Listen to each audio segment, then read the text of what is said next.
everyone. My name is Greg Lena Williams. I'm a retired major from the United States Army. I retired about a little over 20 years ago, but I've been here in the Atlanta area for the last 31 years. I worked when I retired. I was in communications.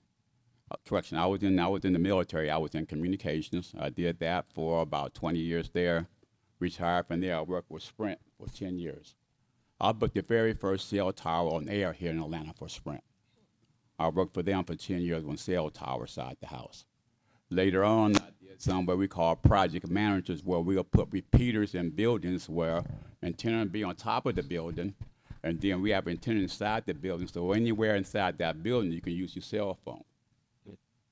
Then I worked for Sprint for over 10 years. Later on, I went and worked for another company called Sun Technologies, pretty much doing some of the same things. Then I went back to school after a period of time. I went back and got my low voltage license. I'm a licensed contractor here in Georgia, unlimited, where I can do fire alarms, burglar alarms, security cameras. I have my own company.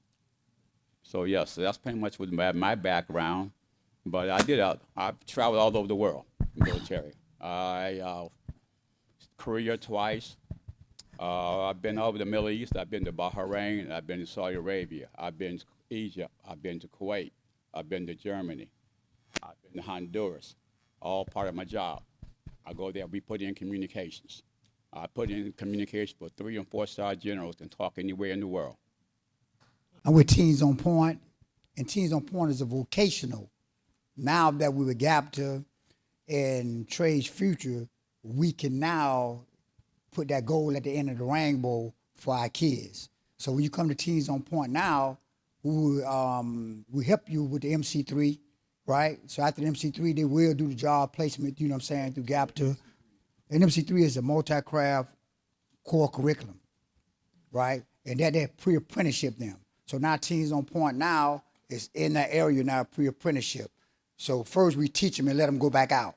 Now when we teach them, it's goal at the end of the rainbow, hands-on vocational, this vocational training. And we're at 646 Mount Zion, and we're always in class. And now we have a night class. We're in class on Fridays at 9 o'clock, Saturday at 9 o'clock, and now we're back at Saturday night at 6:30. So it's no, if you can buy your kid $200 shoes, you can pay $20 and bring them up to the shop. And most of the kids, we pick them up. They call it the tool belt generation now. That's what they're calling our kids right now.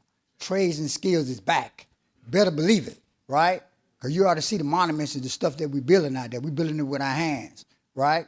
So if you want your kids some training, some vocational training, we do hands-on. We don't do a whole lot of talking. We do hands-on. Come on, man, let's get the screwdriver. Come on, man, let's get the saws. And this is the problem that we're having. Whoever got basements, attics, and garages with old tools in it, new tools in it, we need it. We need some plumbing tools. We need some welding tools. I'll come pick them up. I ain't got a brand new truck for nothing. All right? So, man, like I said, we do vocational training. Less talk and a lot of work, right? We just put the stuff out last week, and man, about 14 kids to sign up already. Not kids, young adults. They ready. It's goal at the end of the rainbow now. We're not teaching you and sending you back to the ghetto. It's careers now. The tool belt generation. When we talk about these different vocations in hands-on jobs, can one or both of you just give some examples, right, of what that can look like? You talk about the tool belt generation. We've been in this space of technology, but at the end of the day, somebody, I just told a story earlier. I fell through my ceiling the other day. Hurt myself pretty bad, but I'm okay. But when it happened, I was thinking, damn, that's got to get fixed, So there's somebody always around that's fixing and making a lot of money doing it and these different things. So can you just talk real quick about the different vocations that are available? It's electrical, HVAC, and plumbing, right? And, the thing is, I can do the sheetrock, but now Jordan needs somebody to work on his house, right? These NBA players and NFL players need people to work on that like us. And they thinking that everybody ain't gonna do computer. Everybody's not gonna go to college, right? And a lot of people, this is the American dream. Go to college, then you get a big house, then you die, right? So now, man, it's like, man, we got to build it. I work on my own houses. I ain't got to call a plumber. I call a plumber. The snake from 200 feet out, he charged me $500 because I ain't had a 200-foot snake. I had a 100-foot snake, but it need to go past 150 foot. So, man, it's very important, man. It don't look down on it because he don't know tech, because he ain't an IT. But I'm gonna come to the IT house, charge you, not an arm and a leg, the lookout price, $900, and I'm gonna fix the hole for you, right? So it's very important, man, very important to learn the hands-on careers. And another skill that I know that we had do as well, the low voltage. Good example of 3 months last year, I worked down in Belize. I went down there and I worked at a resort down there. First thing I did, we got down and we installed internet in 4 different buildings down there for the customer. We put the internet that's pulling cable, pulling computer cable, Cat 5 or Cat 6, some of you might have heard of. Then we put antennas inside the building and antennas outside so you have full internet coverage. Next, we put in 25 security cameras down there, inside and out. So those are the type of skills, but you got to pull cable again for that. Those are the skills you have to know. You have to know how to put the ends on the cable. So when we pull cables, our cables are not fixed enough. We custom make them. So when we pull the wire, we put ends on them. We got testers and stuff. Like good example, also while I was down there, we put in this whole house audio system. I had 2 buildings have music in 5 different rooms in the house, all controlled by the app. But still, those you got to pull the speaker wires, you got to pull the internet wires. Those are some of the skills you still see. Still have clients here with my company, doctor's office. I'll put in access controls. The doctor can go to the back door, swipe a little card, he can let himself in. Access control systems. They still got to pull wire, the same thing. Those are skills you got to learn how to do. Other things, security cameras. But yeah, those are the skills that I learned how to do. That's what I learned how to do. It's all hands-on. And Gray, let me ask you this, just because, it's good to put these things in perspective, right? So, like, when you were to do, let's say at the resort, Yes. right? A job like that of just putting the cameras in and all that, what's something like that cost, and what's the return for you? Right now, it's 4 different buildings. We were putting internet in. The thing is, down in Belize, where we were putting the resort in, is on the ocean. All the internal walls down there are concrete rebar. So the Wi-Fi signal only stay in that one room. So every room has to have an antenna. Right, so every room has to have an antenna. So you got And there's a cost for every antenna It is, right. There's a cost that you for get every. to bill for. Right. Right. And see, usually for a service call, I charge $125 a service call. That's the first hour, which is what's going on there. A good example, during the holidays, I had one of my doctor's office here. The access control system went there. I went down and got them $39 for a battery, $85 for a control service call. But then Belize, I know that I purchased over $50,000 worth of equipment shipped down there last December. And I was down there for 3 months, and down there they didn't have the skills. So you were winning. Yep. Yes, I was down. I was supposed to be down there 3 or 4 weeks, ended up being down there for 4 months. Wow. That's not a bad place to be, though, by the way. No, it wasn't. Yeah. But we were working 6 days a week, though. Sure. But those are the skills what people are looking for. I get calls now. They're looking for people who can do them type of work. You're just pulling cable, but you have to understand when you pull the cable, you have to understand your wiring. The wires inside the cable, they will go in certain orders. Yep, so what it does, but the cables go into certain orders. And the little wires inside the cable, and that's what give you your speeds. Every time that you see we call Ethernet cable or a Cat 5 cable, the number goes up, that means you can push more speed. That's what everybody's looking for. A good example, you drive around, so everybody got 5G on the cell phone. So I was looking around, you see this little round antenna on top of a light pole. That's a 5G antenna. Most of your cell phones were the frequency we call 2.4 megacycles. That was the normal frequency. When we went to 5G, which gave us faster speed, the distance is half the power. So you got to have more antennas. So yeah, those are a lot of things that the different companies do. And that's what they're looking for skilled workers at. I have a daughter, she's an engineer for a contractor in Washington, D.C.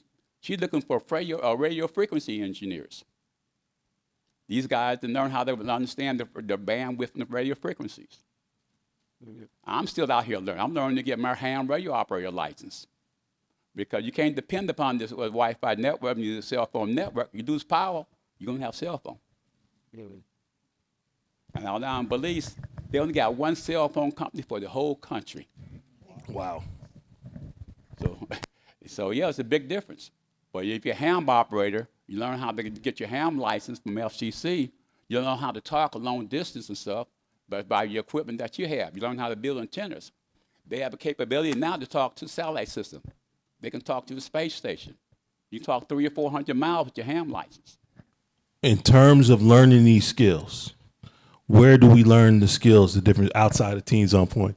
Where do we learn these skills from? How did you learn what you learned? School, I went to school up in Marietta called Lincoln Tech. It was a tech school. So I already had a college degree, but I went back to a tech school where I can get hands-on. That's what we did. We got hands-on in that tech school. And as soon as I finished that tech school, I went back and applied for my state license while the stuff was still fresh with me. And the state license was a 4-hour test with about 12 books, open book test. I took a 4-day prep course for that test. We sat in class for 12 hours, and they teach you how you take a book at a time. You go through all the whole tests and go through that with one book and put that book to the side instead of jumping around from book to book. But your biggest skills is to just getting out there and doing it. Yes, it's a lot of work. I've been in a lot of attics pulling wires. I've been in a lot of crawl spaces pulling wires. But that's something I enjoy doing. I fell through one recently. Go ahead, Quayla. So I know today a lot of people don't have a lot of time and they don't have a lot of money. So can you share whether it's a license or a certification course that people can do? And how long would it take to do it? About how much does it cost? And then what would be the return for that license or that exam or that certification? Well, my low voltage license, it was a 2-year course up there at Lincoln Tech, where I went to, and it was an evening course every evening. So daytime, I was out doing other jobs as well. There's evening school, like a night school there. I was going to there. I think it was over 10 years ago. I think it was about $15,000 to $20,000 for me to go through that school. But again, it was one of the schools. We had to wear uniforms. We got tools. They gave us tool sets and stuff. So they trying to get you ready for the working world, stuff like that. So yeah, we have tools and stuff like that. We went out to visit different things, but return on it. You do a 4-camera job, a 6-camera job. They were right now the equipment can be run about $700, $800. The installation would be about $1,200. Depends on the equipment. I like to do run cable and go to a DVR or NVR, which is the network video recorder. Because with that, you plug into your internet, there's no monthly fee on it because that recorder has a hard drive. A lot of your wireless system out here, you have to go to the cloud. Get the monthly fee with the cloud. Like a good example, I have a customer right now, he have a 4 terabit hard drive on the network, 25 cameras. He can go back 6 months and tell you what happened around there. When the hard drive gets full, it drops the oldest day and picks up the new day. Right now, I can sit here and go to my phone and show you all 25 cameras down in Belize. Yeah. I still have access to it. I got access to a couple of the doctor's offices because I'm the first person they call. I can't get this done. I can't get that done. I can go into it remotely. That's what I got right here. I got my computer right here with me. Don't go nowhere without it. I learned like drywall, plumbing, just being around. Hey man, you want to come do this? Then they seen that my hand, I had good dexterity, good soft skills. You know what I'm saying? Good soft and fine motor skills. I had them. So they said, man, come with me. And we're going to put you on this sand in this wall. I said, I don't want to sand no wall. He said, go sand the wall for a minute. Sand a little bit. Then I seen him working with the mud, so I get on the mud pile, get the hawk in my hand. Then I started learning that.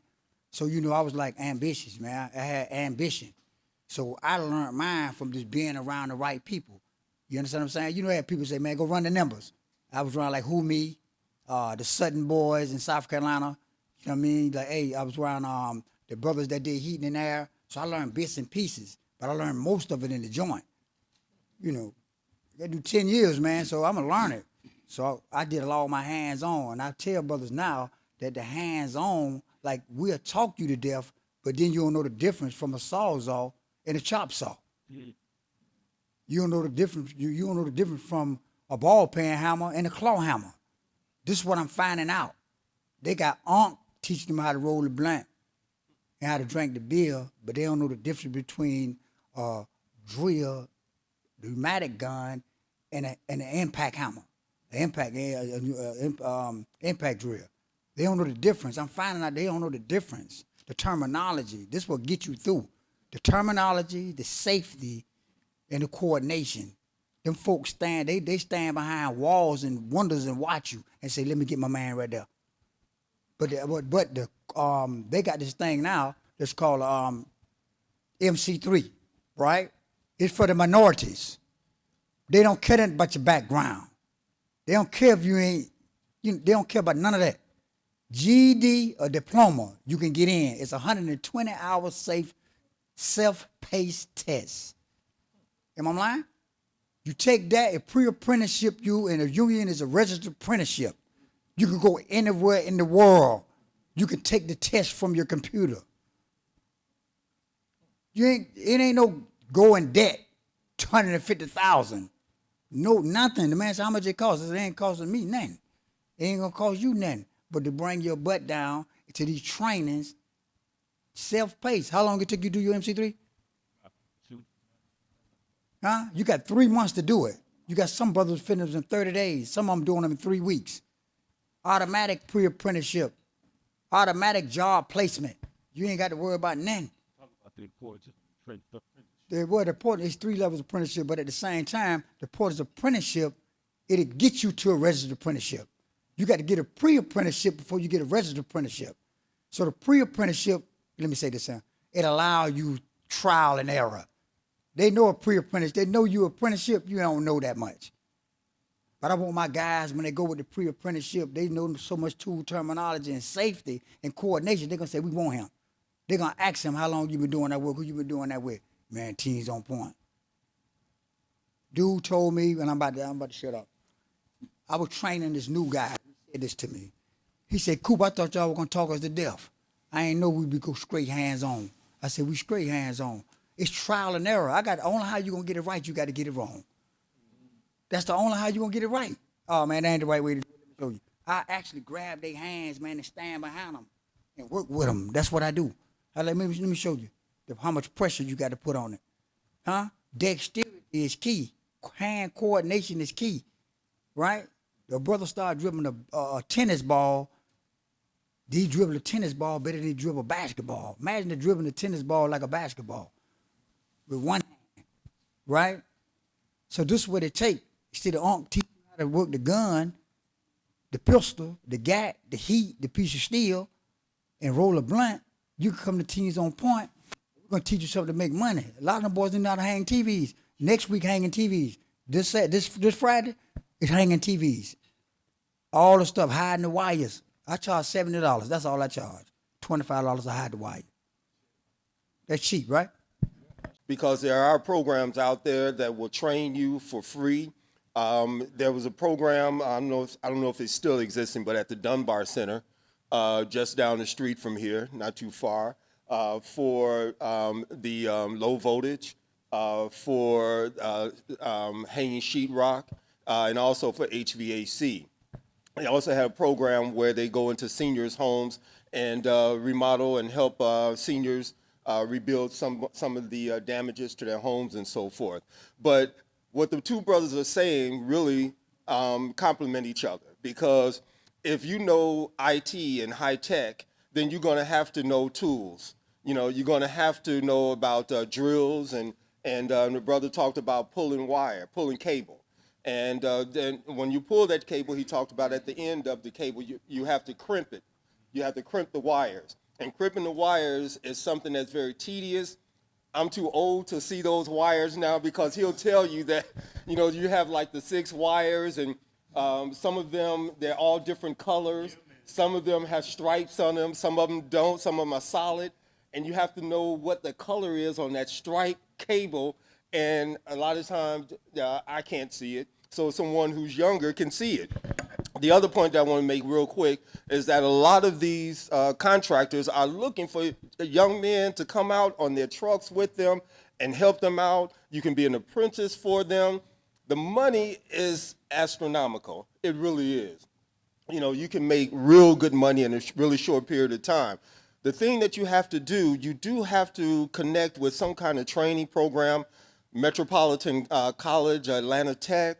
And then once you do that, I encourage you to find someone that you can apprentice with, because there are a lot of different companies out here.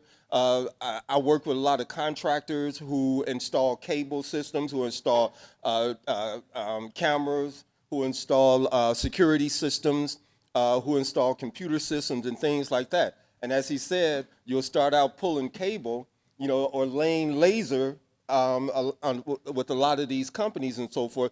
Verizon has contractors that they contract out to. You know what I'm saying? So we bring the brothers out. Some of the brothers come out there with us, you know, teach them this, teach them that. But we, like I say, man, we straight hands-on. So, yeah, we do. I got my card and all that. You know what I'm saying? We pulling up. I got all my own tools, things of that nature. So, you know what I mean? If I don't know how to do it, I won't do it. Period. The first place you got to go is you got to find some training. And there's programs that cost money. But I started searching to see if there's scholarships available for trade school, and there absolutely are. And if you, depending on your financial situation, you're probably even capable of getting more money with less and having to pay back less, or maybe not even have to pay any, depending on, you just have to fill out the forms. So Google, look for scholarships for trade school. That's all you got to do, and you'll find. I just found a website called SkillPoint, SkillPointe, and they have a whole guide on how to go about getting scholarships for trade school. So I'm 31. I just closed on my house last year as well, and Wow. Thank you. And I had a lot of jobs growing up, like from 15 up until I reached out into entrepreneurship now. That has taught me a lot of different trade skills, and I didn't even know at the time what it was really teaching me. So like installing satellite, being in crawl spaces, running wires, using drills, like it's a lot of things that I ended up learning how to do, even hanging TVs, all of those things. And then once I got my house, I'm like, now keep in mind, I got a 1-year-old and a 3-year-old son, right? So I got expenses, right? I'm looking at my things that's going out in the house. It's certain things I don't know how to do. So now my whole perspective different. Like, I gotta pay somebody to do this. I gotta wait till I got enough money to pay to take care of this. I got my kids in here. It's a whole nother world, you know what I'm saying? So I'm telling y'all this from my experience right now of where I am currently.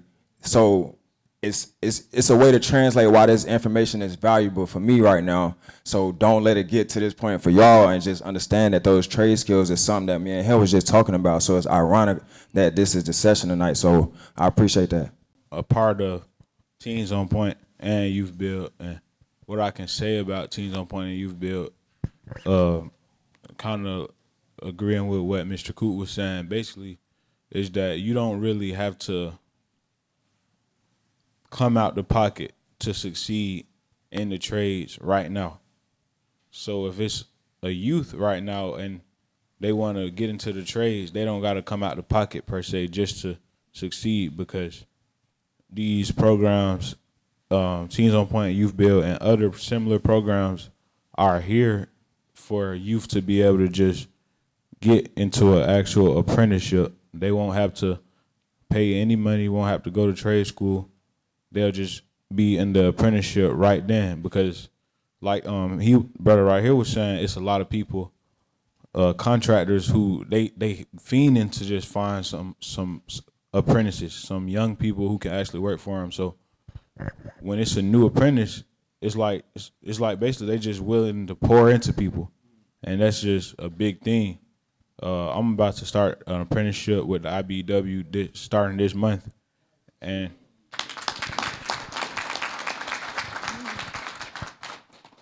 all it really took for me was to put in some effort. Just put in some effort and look at the field like for what it is. Basically, you learning skills, you getting paid to learn the skills, and eventually you'll be in a position where you can help another person learn skills. So it is a very good thing, and if anybody have any youth or someone who may be interested, if they want to go, if they do not want to go to college, or if they just want a good career where they wouldn't have to be in debt, and also they will have skills and they could do whatever they want with it. If they wanted to turn it into their own business, if they wanted to become a foreman, a business manager, it's so many different like extra occupations within the trade. So it's really valuable. That's all I had to say. If you're still in high school, I recommend going through the Skills USA process as well. Don't think that you always have to pick up a drill to, learn carpentry skills. I learned how to use like Autodesk software like CAD and being able to read schematics and design schematics. That can also lead into 3D modeling. If you do anything like that, it doesn't have to be with a drill. So companies actually do reach out to people who learn, CAD and computer design software specifically. If you don't want to, pick up a drill or anything like that, or you're more into the more tech end of the carpeting side, I just want to add that as well. Repeat after me. I'm a link in this chain. And it won't break here. I'm a link in this chain. And it won't break here. We are links in this chain. And we won't break here. Ashe.